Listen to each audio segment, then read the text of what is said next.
O que acontece no instante exato em que o coração para de bater? A alma apaga como uma lâmpada ou desperta para algo maior?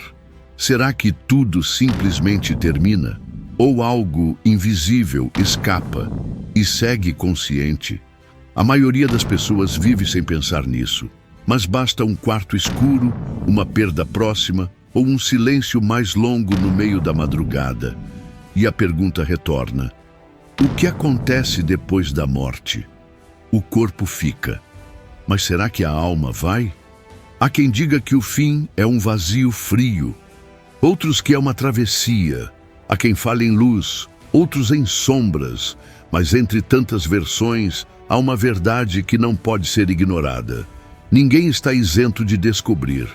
E segundo a Escritura, esse momento não é o fim, mas o princípio de algo muito mais profundo. O pó volte à terra como o era, e o espírito volte a Deus que o deu. Eclesiastes capítulo 12, versículo 7. Nesse ponto, o tempo já não existe.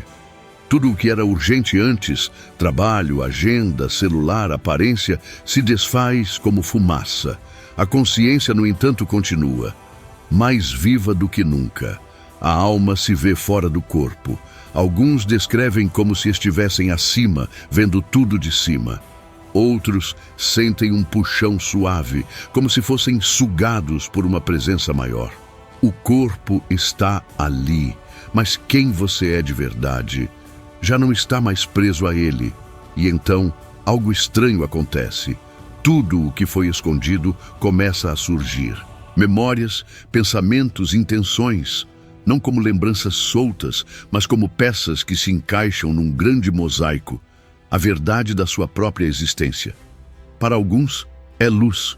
Para outros, é um susto, porque a alma vê, sente, reconhece. Esse momento não é julgamento ainda, é revelação. É como se um espelho invisível mostrasse quem você foi, longe das máscaras, dos filtros e das versões criadas para agradar o mundo. A alma não corre, ela paira, mas paira sobre um abismo invisível, onde tudo está prestes a ser decidido. E a pergunta que começa a ecoar com força é: quem está vindo me buscar? Você sente, não está só, algo ou alguém se aproxima. E nesse silêncio pesado, o invisível começa a se mover. O tempo da carne terminou. Agora é a eternidade que respira. Mas o que virá a seguir é a chegada ou o julgamento. Nem toda alma parte sozinha. Há algo que quase ninguém fala, mas que aparece, vez após vez, nos relatos de quem passou por experiências de quase morte ou esteve à beira da eternidade. Seres de luz. Em diferentes culturas, línguas e épocas, surgem descrições que se repetem com detalhes impressionantes. Presenças ao redor da cama, vozes que não se ouvem com os ouvidos, formas luminosas que não causam medo, mas paz. Estariam todos delirando? Ou existe algo real por trás desses relatos?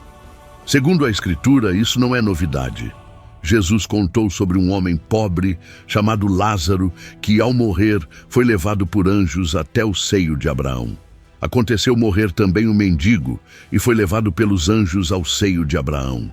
Lucas capítulo 16, versículo 22. Note, ele não foi sozinho. Isso nos leva a uma possibilidade tão reconfortante quanto misteriosa. Existem mensageiros que vêm nos buscar. Eles não chegam com alarde. São como luzes suaves atravessando a escuridão. Guias, testemunhas e talvez defensores. Porque nem toda presença que se aproxima da alma é pacífica. Muitos testemunhos falam de uma espécie de disputa nos primeiros instantes após a morte. Não é visível, mas é sentida. Presenças de paz e presenças de terror. Seres que atraem e seres que tentam desviar. Nesse limiar entre mundos, a alma sente mais do que nunca o peso das escolhas que fez em vida. E a forma como viveu, em verdade, em mentira, em egoísmo ou compaixão, parece ecoar como um chamado que atrai uma dessas presenças. É como se houvesse um reconhecimento espiritual imediato. A luz chama pela luz, as trevas pelas trevas. E nesse momento não existe mais aparência, só essência. Alguns falam de portais se abrindo, escadas que sobem, caminhos que se iluminam. Outros sentem uma resistência, um peso, uma escuridão querendo impedir o avanço. A alma não decide para onde ir com os pés. Ela é puxada pelo que carrega dentro de si. E nesse campo invisível, o bem e o mal se aproximam ao mesmo tempo, mas só um prevalece. Quem virá ao seu encontro? Seus pensamentos, suas palavras, suas intenções mais ocultas. Elas atraem o quê? Você está preparado para esse momento? Se essa jornada te toca de alguma forma, curta este vídeo agora mesmo para que ele alcance outras almas em busca de luz. Inscreva-se no canal Histórias do Sagrado, onde os mistérios não são ignorados, são atravessados com reverência. E lembre-se, nem sempre a alma parte sozinha, mas quem a acompanhará depende do que ela se tornou. Nem toda travessia acontece em paz. Para algumas almas, os primeiros instantes após a morte são envoltos por silêncio, luz e presença. Para outras, começa uma inquietação profunda, como se algo estivesse errado, fora do lugar, como se alguém estivesse à espreita, e de fato está.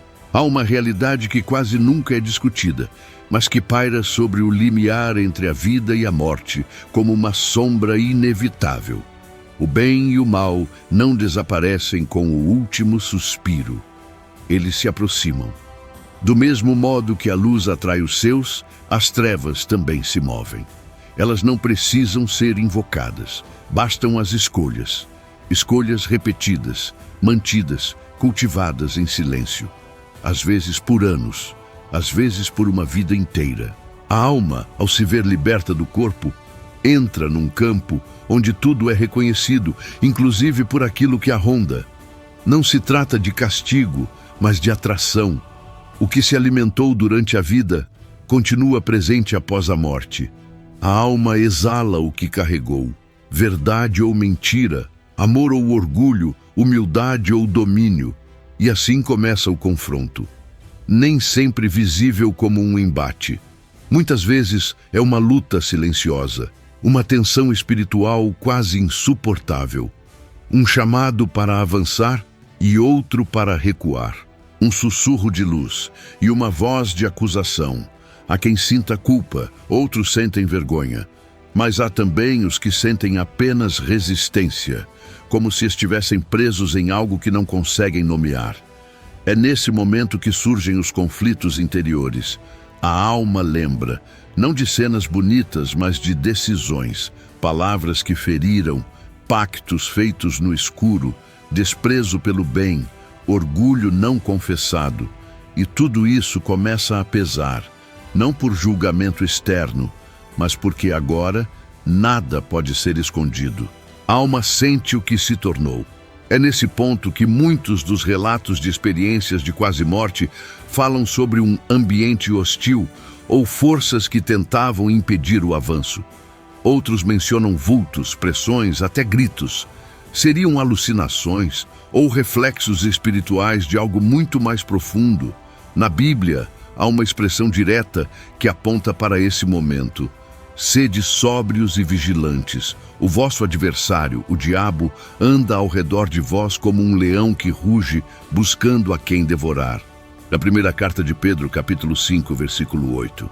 A frase é forte, mas ela não fala da morte, fala da vida. O que nos leva a uma conclusão ainda mais perturbadora. O confronto já existe antes da morte. Ele só se revela depois. Na morte, não surgem inimigos novos, apenas caem os véus, e se a alma não cultivou luz, ela terá dificuldade de reconhecê-la. Se viveu negando o bem, terá dificuldade de seguir em sua direção. Se rejeitou o perdão, talvez não consiga pedir. Não se trata de uma condenação automática, mas de uma escolha que já vinha sendo feita, aos poucos em silêncio diariamente, e que agora se manifesta com força total. O confronto invisível não é um filme, não é simbólico, é real. E quando começa, a alma precisa responder. Ela se entrega ao que a puxa, ou resiste ao que aprende. Essa é a tensão espiritual do pós-morte. Não é um julgamento formal com voz alta e trono. É um campo onde tudo o que você é entra em colisão com tudo o que você viveu. A alma sente com clareza o que ela amou de verdade e o que rejeitou, mesmo quando fingiu aceitar. Não há como mentir, não há como se esconder. Se essa reflexão te toca, compartilha esse vídeo com alguém. Você ajuda a espalhar luz num tema que muitos evitam. Pois aqui, as verdades que o mundo tenta ignorar são tratadas com reverência e coragem. E a pergunta que ecoa no meio do confronto é direta. A alma escapa ou se entrega? Ela sobe ou se deixa tomar? Não há vozes, não há juízes com togas, nem martelos batendo em mesas. Mas o julgamento começou. E não é simbólico, é real, mas diferente de tudo o que se imagina. A alma não entra numa sala de tribunal. Ela entra em si mesma, e o que encontra ali é luz. Não uma luz comum, mas uma presença. Clara, inquestionável, silenciosa e absoluta. Uma luz que não fala, mas revela. Imagine ver toda a sua vida não com seus olhos, mas com os olhos da verdade. Não com as justificativas que sempre te protegeram, mas com a transparência de quem conhece até o que você escondeu de si mesmo. Tudo aparece. As escolhas que você minimizou, as intenções que você escondeu sob boas ações, as omissões que você fingiu não ver, as palavras que não disse e deveria, as palavras que disse e feriram.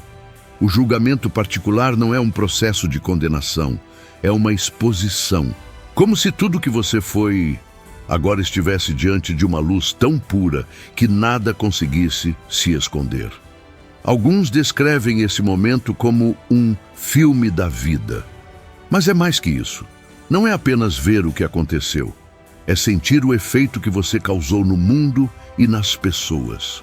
É perceber onde você foi vida e onde foi morte. É nesse ponto que muitos se quebram. Não pelo castigo, mas pela clareza. A dor de ver, sem defesa, o que poderia ter sido e não foi.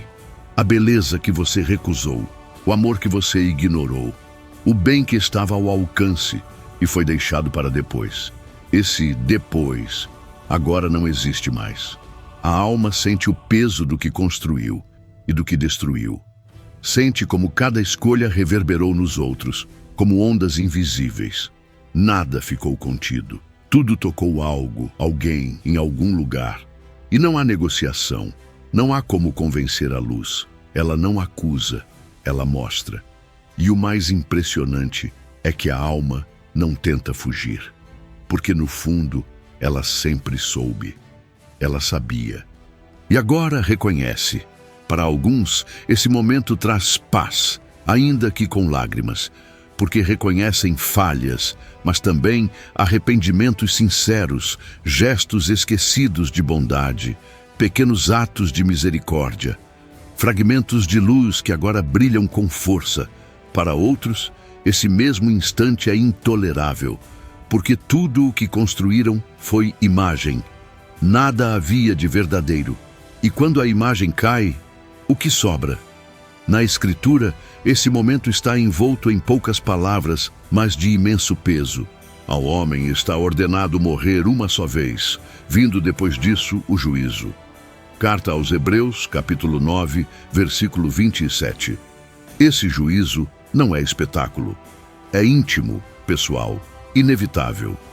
E é nesse instante que a alma começa a sentir o que virá a seguir. Não porque alguém anuncia, mas porque agora ela sabe. Ela sabe para onde está inclinada, para onde foi moldada por suas decisões, para onde está sendo puxada ou chamada. E o mais profundo de tudo é isso. a alma concorda com o que virá. Porque a luz não força, ela revela. E quando tudo é revelado, a verdade se torna impossível de negar. Tudo o que a vida tentou esconder, agora está à vista. A alma não está mais no corpo, nem no tempo. Ela não pode mais manipular, justificar ou editar suas memórias. O que foi feito, o que foi dito, o que foi pensado, tudo aparece com uma clareza dolorosa. E o que é mais impressionante, aparece não como uma lista de atos, mas como experiência viva, como se cada escolha estivesse acontecendo de novo diante dela. Ela sente não apenas o que fez, mas o que causou. A alegria que despertou em alguém, a esperança que destruiu em outro, os pequenos gestos esquecidos que mudaram destinos sem perceber, as palavras lançadas que feriram mais do que imaginava. Tudo isso pulsa, agora, como uma corrente de luz e sombra. Para algumas almas, essa revelação é uma bênção.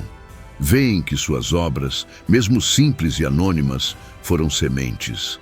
Cada sorriso dado, cada ajuda oferecida, cada perdão concedido, tudo criou ondas invisíveis que se multiplicaram no mundo.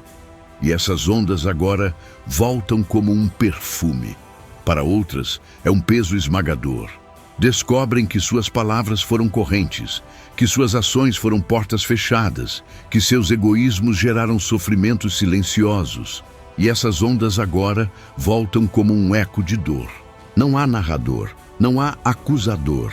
É a própria realidade que se apresenta, como um campo magnético que mostra tudo o que se depositou nele. Muitos chamariam isso de memória moral, mas é mais profundo. É a percepção exata de como cada escolha teve consequências, como cada decisão construiu ou destruiu. É o ponto onde a alma percebe o alcance de sua própria liberdade. A Bíblia fala dessa exposição de maneira breve, mas poderosa. Deus trará à luz tudo o que está oculto, até os pensamentos do coração. Primeira carta aos Coríntios, capítulo 4, versículo 5. Nada fica fora, nem o que foi feito em público, nem o que foi feito no segredo do coração. Tudo é trazido à superfície. Esse é o momento em que a alma entende que sua vida não foi isolada. Cada ato foi um fio tecido numa rede invisível que ligava outras vidas. Cada mentira contaminou, cada verdade libertou. Cada gesto, por menor que fosse, teve peso eterno. Para alguns, essa percepção acende um fogo de gratidão. Percebem que, mesmo em falhas, houve tentativas sinceras de amor e isso brilhou mais do que os erros. Para outros, acende um fogo de arrependimento. Percebem que tiveram oportunidades, viram caminhos abertos, mas escolheram não seguir. E agora não há como mudar o passado, mas ainda não é punição nem recompensa. Ainda é revelação. Uma verdade silenciosa que apenas mostra, não condena, mas que já prepara a alma para o próximo passo. Porque após a revelação das obras, vem algo ainda mais profundo, a avaliação do coração. Não só do que você fez, mas do porquê. E é nesse momento que a alma percebe. Não basta ter feito o bem por conveniência, nem ter evitado o mal por medo. A luz revela as intenções. E quando as intenções aparecem, a pergunta se torna inevitável. O que eu realmente amei durante a vida? Essa pergunta não ecoa apenas como reflexão. Ela é a própria essência do que virá a seguir. Porque o que você amou moldou quem você é. E quem você é determinará para onde você vai. Nem tudo o que é revelado pesa como culpa.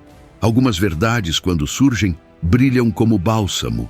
Mesmo entre erros, há sinais de que o coração tentou, mesmo sem saber. E essas pequenas faíscas que foram desprezadas durante a vida, agora se tornam chamas que iluminam a alma diante da eternidade. Porque existe algo maior do que o erro. E essa coisa tem nome: misericórdia. Ela não é desculpa, nem é um perdão automático. É uma resposta invisível ao arrependimento real, aquele que brotou em momentos secretos, quando ninguém viu, quando o mundo aplaudia, mas o coração doía, quando todos achavam que estava tudo bem, mas a alma sabia que não estava. Esses momentos, sinceros, ocultos, muitas vezes solitários, agora se levantam como testemunhas, porque para a alma não basta ser julgada pelas obras. Ela também é julgada pelos clamores que emitiu em silêncio. Há gestos esquecidos que, aos olhos de muitos, foram insignificantes. Um perdão difícil, dado com esforço. Uma ajuda oferecida quando ninguém estava olhando. Uma escolha honesta em meio à pressão. Uma oração balbuciada no escuro, sem saber se alguém ouvia. Essas pequenas entregas, esses suspiros da alma em direção ao bem, agora brilham como diamantes, não por seu tamanho, mas pela verdade que carregavam. E isso muda tudo, porque o julgamento não é um peso cego, é uma luz que sabe diferenciar intenção de aparência, arrependimento de teatro, culpa genuína de manipulação emocional. A misericórdia entra como uma força silenciosa que não nega a verdade, mas a redime. Não elimina as consequências, mas oferece outra chance além da dor. E essa chance se revela como um caminho que não leva ao castigo, mas à purificação. A alma entende que a justiça não é apenas condenação. Ela também é oportunidade, é reparação. E quando essa porta se abre, ela percebe que existe algo entre o céu e o inferno. Um lugar de preparação, um tempo fora do tempo, onde a alma se despede de suas impurezas, onde aprende a amar com a mesma profundidade com que foi amada. Mas nem todas as almas querem essa misericórdia. Algumas, ao se verem expostas, endurecem, rejeitam a luz, culpam o mundo, negam a responsabilidade, fecham-se num orgulho tão enraizado que, mesmo diante da verdade, preferem acusar do que reconhecer.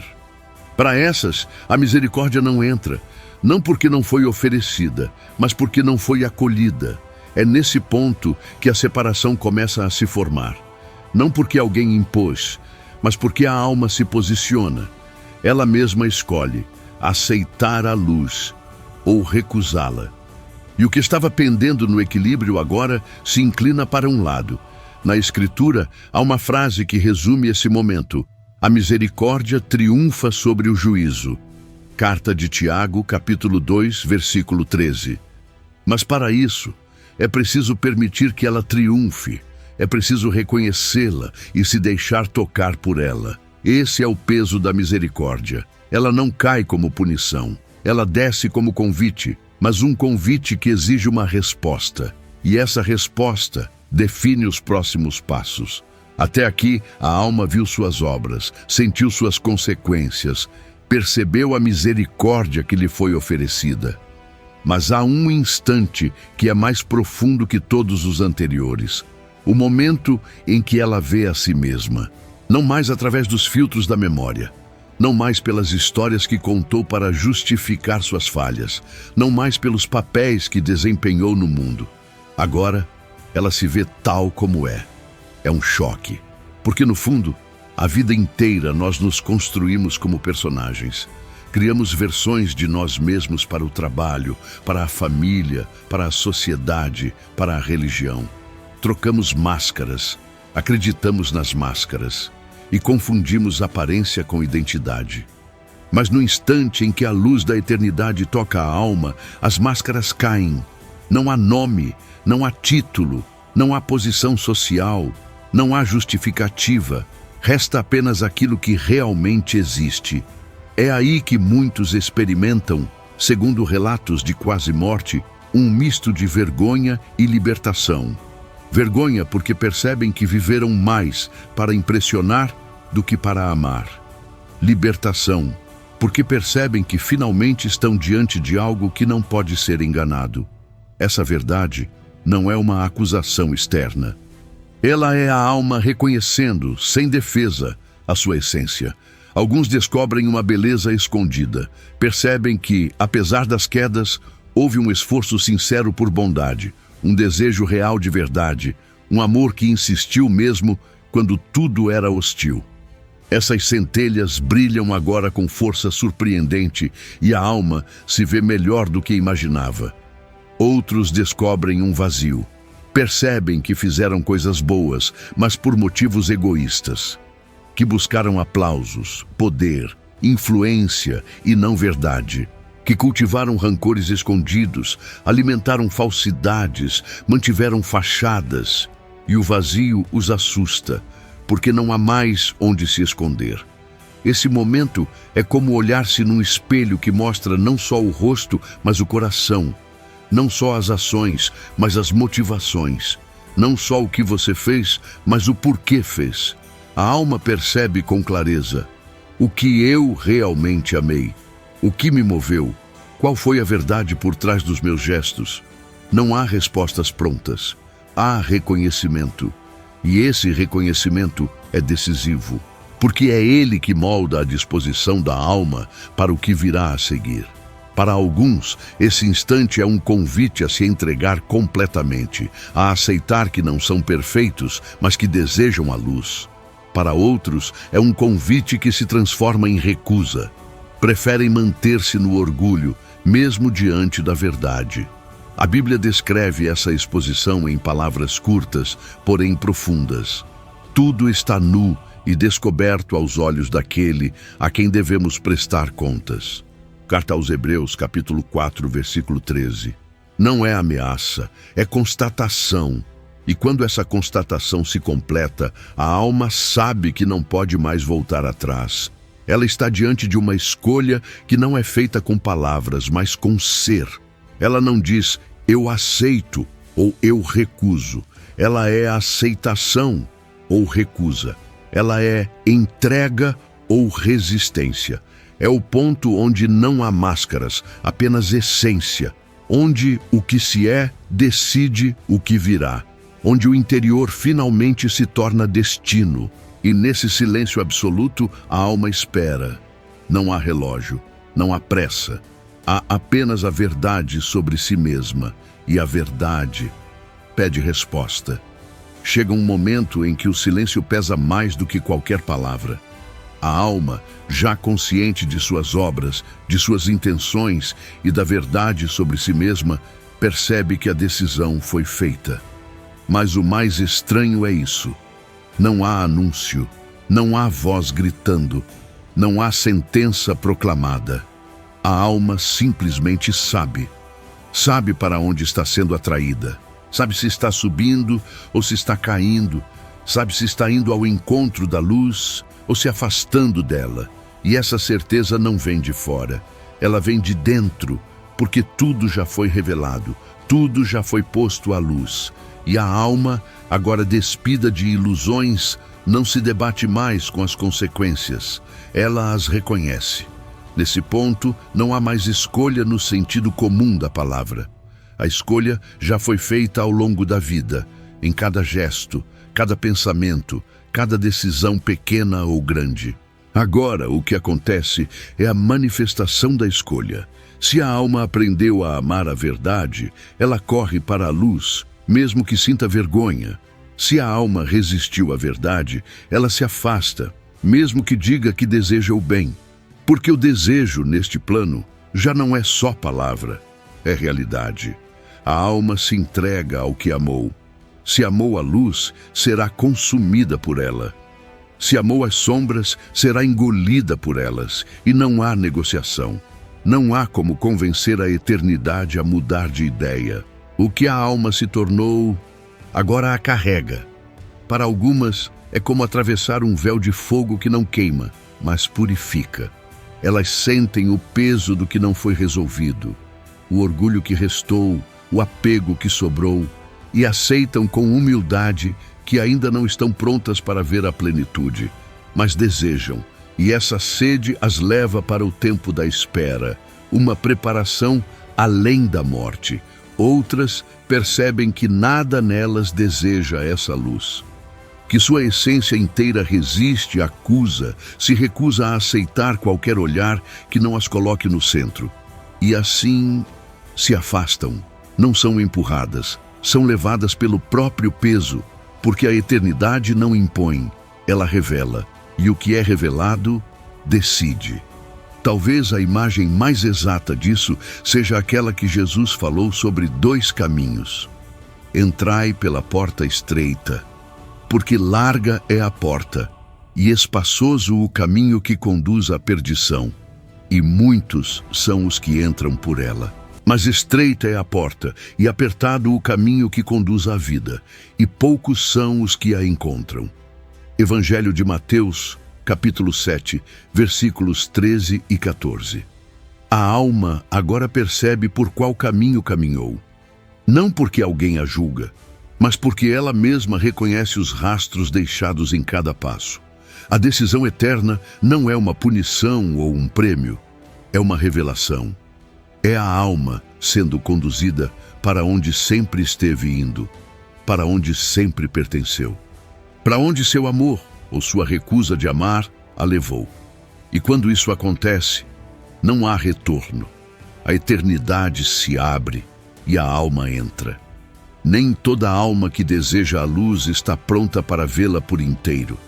Há aquelas que escolheram o bem, sim, que não rejeitaram a verdade, que não negaram o amor, mas ainda carregam em si marcas do orgulho, vestígios do ego, sombras da vaidade, fragmentos que não combinam com a plenitude.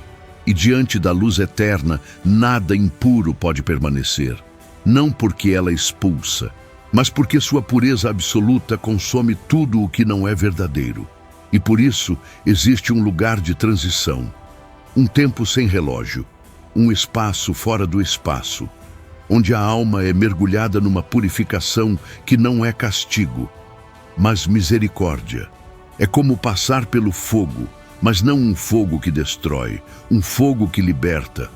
Ali, a alma sente a ausência de Deus não como rejeição, mas como sede. Ela deseja vê-lo, deseja tocá-lo, mas ainda não pode, porque ainda está pesada, ainda está ferida, ainda precisa soltar o que restou da velha vida. Algumas imagens descrevem esse processo como uma travessia longa, outras como uma chama silenciosa que vai queimando o supérfluo, mas em todas o sentimento é o mesmo. Espera com esperança, dor com amor, falta com fé. A alma não reclama, ela aceita, porque sabe que está sendo preparada. E essa preparação, por mais que doa, é doce, porque tem sentido, porque tem fim, porque conduz à luz. Nesse lugar não há disfarce. A alma vê com clareza o que ainda precisa deixar, não por obrigação, mas por desejo sincero de estar pronta. Ela deseja estar inteira, deseja amar sem reserva, deseja ver o rosto da verdade sem tremer, e sabe que, enquanto carrega sombras, isso ainda não é possível. Esse tempo de purificação é também um tempo de reencontro. A alma começa a compreender coisas que antes ignorava. Sente o peso de cada perdão que não pediu. Chora por cada orgulho mantido. Mas, ao mesmo tempo, se alegra. Porque a dor que sente agora não é condenação, é cura. É como uma ferida sendo tocada com cuidado. Dói, mas cura. Há também um senso profundo de justiça. Ela não sente que está sendo castigada, sente que está sendo lapidada. E nesse processo silencioso, o tempo parece não importar. Não há pressa, não há angústia, só desejo de estar pronta para aquilo que vem depois. E o que vem depois é impossível de descrever, mas a alma já pressente. Ela já sente a presença que se aproxima. E tudo nela clama por esse encontro. A Bíblia não detalha esse lugar, mas oferece uma imagem. A obra de cada um se manifestará, o fogo a provará. Se a obra resistir, receberá recompensa. Se a obra se queimar, sofrerá prejuízo, mas será salvo, todavia como que pelo fogo. Primeira carta aos Coríntios, capítulo 3, versículos 13 a 15. Essa é a essência do purgatório, não um lugar de abandono, mas de passagem, um tempo em que a alma, já salva, é purificada. até estar livre o suficiente para entrar na luz. E quando esse momento chega, ela não precisa ser chamada. Ela vai. Tudo foi revelado. As escolhas foram pesadas. A verdade foi aceita ou recusada. E agora o que resta é o destino final. Para algumas almas, a travessia termina com uma sensação impossível de descrever. Não é alegria comum, não é paz passageira, é algo que não pertence a este mundo. É o encontro com a fonte, um amor que não exige, uma luz que não cega, uma presença que não pergunta, apenas acolhe. Essa experiência é chamada por muitos de visão beatífica, mas na verdade ela está além de qualquer palavra. É ver Deus, não com os olhos do corpo, mas com a essência do ser. Ver sem medo, sem filtros, sem barreiras. E nesse instante tudo se completa. O tempo some, o vazio desaparece, a busca termina e o amor começa para sempre. Nada mais importa, porque tudo o que era fragmentado agora é inteiro. Tudo o que era pergunta, agora é presença. Mas nem todas as almas chegam aqui. Algumas recusaram o bem desde o início, outras o rejeitaram no momento da revelação. E há aquelas que, mesmo vendo a luz, escolheram as trevas, por orgulho, por resistência, por negação profunda. Essas almas não são expulsas, são afastadas por si mesmas, e o que acontece com elas não é castigo, é consequência. Elas mergulham numa realidade onde a ausência de Deus não é mais sentida como dúvida, é sentida como dor, porque agora sabem o que perderam, sabem o que recusaram, sabem o que poderiam ter sido, e essa dor não queima o corpo, ela consome a alma, porque não há nada mais insuportável do que saber que o amor estava ali e foi rejeitado. Esse é o mistério mais profundo da existência, que até o fim, até o limite, o amor estende a mão, mas nunca obriga. Porque amor que força não é amor. A separação final, chamada por muitos de perdição, não é uma punição arbitrária. É a escolha definitiva de não pertencer à luz. E nessa escolha, tudo o que era belo se desfaz. Tudo o que era promissor murcha. Tudo o que poderia ser eterno se perde. O ser continua existindo, mas existe sem sentido. É como uma canção que nunca será ouvida, como uma flor que nunca será vista, como uma verdade que nunca será aceita. Na Escritura, há uma frase que atravessa os séculos com um peso silencioso. E irão estes para o suplício eterno, e os justos para a vida eterna. Evangelho de Mateus, capítulo 25, versículo 46. 2 destinos, 2 eternidades, 2 formas de existir para sempre. A alma entra, enfim, no lugar que refletia sua essência. Não por sorte, não por imposição, mas por afinidade. E quando a porta se fecha, não há retorno. A história terminou, ou melhor, a história eterna começou. Ninguém escapa da morte, mas poucos se preparam para ela. A alma, ao cruzar esse limiar, não leva o que acumulou, leva apenas o que se tornou. Por isso, cada pensamento conta, cada gesto, cada escolha. O que você ama hoje molda o que você será na eternidade. E quando o tempo se dobrar, quando os olhos se fecharem pela última vez, não haverá mais promessas, desculpas ou pretensões. Haverá apenas um encontro com a verdade, com a luz ou com a ausência dela. Essa jornada que você acaba de atravessar é mais do que um roteiro. É um espelho, um chamado, uma lembrança de que tudo é breve e tudo importa. Então agora, com reverência, inscreva-se no canal Histórias do Sagrado. Ative o sininho para não perder as próximas revelações. Deixe nos comentários: Senhor, prepara minha alma para te encontrar. E compartilhe este vídeo com alguém que ainda caminha no escuro. E se esta palavra tocou você e sente gratidão, considere apoiar este apostolado com o botão Valeu demais. Ele aparece logo abaixo do vídeo como um coração com cifrão. Se não enxergar de imediato, clique no menu de 3 pontinhos, boom, e você o encontrará lá. Cada oferta, pequena ou grande, ajuda a levar esta luz a outras almas sedentas. Agora, permaneça alguns segundos em silêncio, respire e ouça o que a eternidade está dizendo ao seu coração.